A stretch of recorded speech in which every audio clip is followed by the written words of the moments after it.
Hi friends, ఈరోజు ఆంధ్రాలో ప్రతి ఒక్కరు ఇష్టపడే గోంగూరతో నేను ఒక కొత్తదేం కాదు, మామూలుగా అయితే పచ్చళ్ళు చేసుకుంటాం కదా, గోంగూర చట్నీ అట్లాంటివి చేసుకుంటాము. కానీ ఈరోజు గోంగూర కర్రీ చేస్తున్నాను అనమాట. దానికోసం ప్యాన్ పెట్టి దాంట్లో ఆయిల్ కొద్దిగా వేసుకొని, అక్కడ ఇంగ్రీడియంట్స్ కూడా నేను స్క్రీన్ మీద ఇచ్చేసాను. జీలకర్ర, ఆవాలు, కరివేపాకు అండ్ ఎర్రగడ్డలు, అదే ఆనియన్స్, పచ్చిమిర్చి అవన్నీ వేసి బాగా వేయించుకోవాలన్నమాట. వేయించేటప్పుడే నేను కొద్దిగా ఉప్పు వేస్తాను అనమాట. నేను రాళ్ళు ఉప్పు ఎక్కువ యూజ్ చేస్తాను సాల్ట్ కంటే. సో ఉప్పు మన టేస్ట్కి తగినట్టు వేసుకున్నాను అనమాట.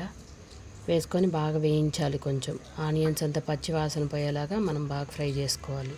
ఆ తర్వాత ఉప్పు వేసిన తర్వాత అందులోనే కొద్దిగా పసుపు కూడా వేసుకోవాలి. పసుపు కూడా వేసి పచ్చివాసన పోయేలాగా బాగా వేయించుకోవాలి. అది మొత్తం బాగా వేగిన తర్వాత టమాటా ముక్కలు చిన్న చిన్నగా కట్ చేసుకొని వేసుకోవాలన్నమాట.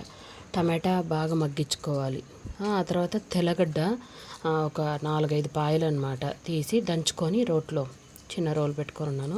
దాంతో దంచి వేసుకున్నాను అనమాట. టమాటాలు కొంతసేపు ఆయిల్లో బాగా ఫ్రై చేసి ఆ తర్వాత మూత పెట్టి బాగా ఉడకడానికి అనమాట, పచ్చివాసన లేకుండా ఉడకడానికి మూత పెట్టి ఉడికించుకున్నాను అనమాట.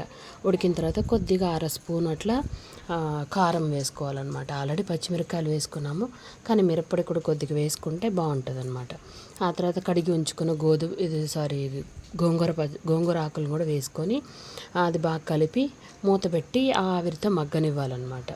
అట్లా మగ్గనిచ్చిన తర్వాత మళ్ళీ బాగా తిప్పి బాగా ఆకంతా మగ్గిపోయేంత వరకు, బాగా ఆకంతా ఉడికేంత వరకు బాగా ఫ్రై చేసుకోవాలి. ఆకంతా మెల్ట్ అయిపోవాలన్నమాట, బాగా ఉడకనిచ్చాలి. మామూలుగా అయితే మనం మిక్సీకి వేసుకొని పేస్ట్ కూడా వేసుకోవచ్చు. నేనైతే ఆకులు అట్లానే వేసేసాను, ఎందుకంటే ఆకే కదా తొందరగా మగ్గిపోతుంది అని చెప్పి అట్లే వేసాను అనమాట. అది మన ఇష్టం, మనం మిక్సీ పట్టుకొని కూడా వేసుకోవచ్చు. నేనైతే గరిటెతోనే అట్లా బాగా స్మాష్ చేస్తున్నాను అనమాట. చూడండి, బాగా నున్నగా పేస్ట్ లాగా తయారైపోయింది కదా.